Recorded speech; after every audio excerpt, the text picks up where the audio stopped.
Transportation Engineering First, Pokhara University, 2016 Spring 2A. Question रहेको छ, calculate the maximum permissible speed on a horizontal curve of radius 80 meter of highway designed for the speed of 75 km per hour to carry a mixed traffic if the super elevation is not to exceed 7%. यो चाहिँ super एलिभेसनको question छ जसमा चाहिँ हामीले maximum permissible speed calculate गर्नुपर्छ। हामीलाई दिएको given data चाहिँ रेडियस चाहिँ 80 मिटर, सुपर एलिभेसन 7% भन्दा एक्सिड हुनुहुन्न भनेको छ र त्यसै गरी स्पिड चाहिँ 75 किलोमिटर पर आवर दिएको छ। अब चाहिँ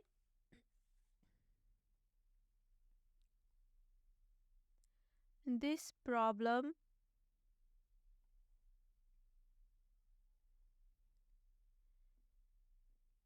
may be solved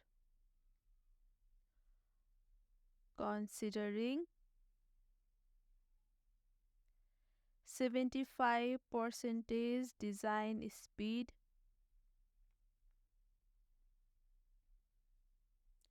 for finding super elevation.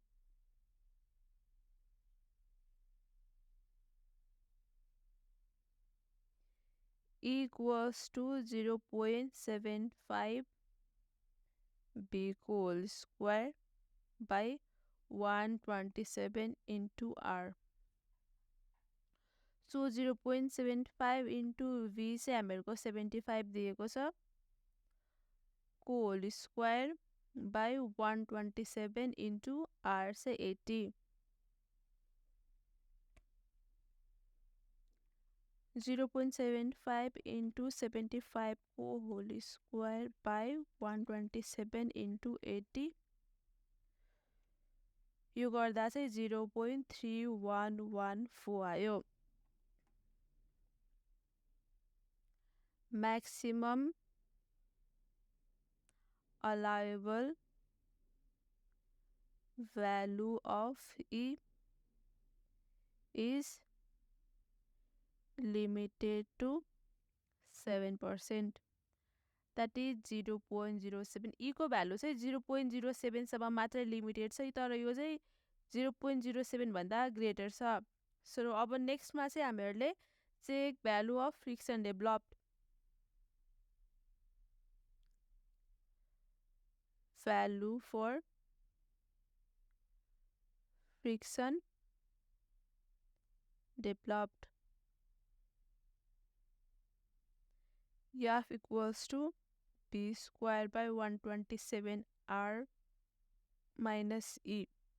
हामीहरुको v चाहिँ 80 square by 127 into r radius चाहिँ हामीहरुको b चाहिँ 75 रहेछ। b square by 127 r minus e, b चाहिँ 75 square by 127 into radius चाहिँ 80 minus e चाहिँ 0.07. So 75 square by 127 into 80 minus 0.07 यो calculate गर्दाखेरि चाहिँ 0.4836. अब यहाँनिर भ्यालु अफ फ्रिक्सन पनि 0.15 सम्म मात्र लिमिटेड थियो, तर यो पनि एक्सिड भएको छ। सो अब यहाँनिर थोरै ल्याङ्ग्वेज लेखौँ। As the value is greater than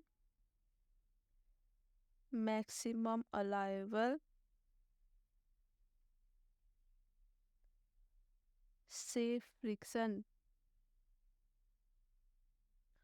of 0.15 and also the radius can't be increased,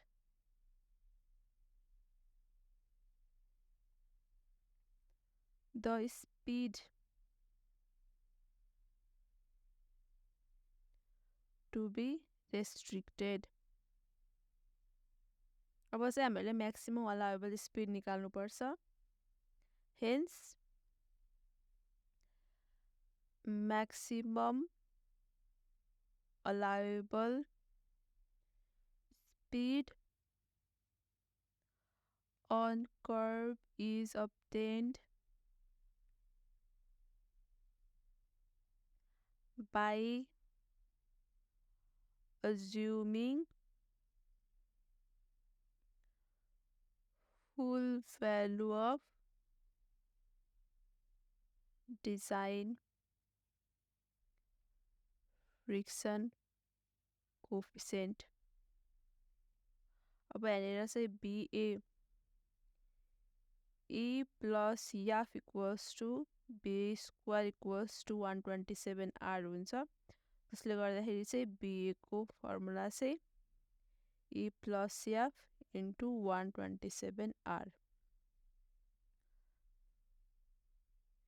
E चाहिँ limited to 0.07 plus F चाहिँ 0.15 into 127 into radius चाहिँ 80. यो क्याल्कुलेट गरौँ.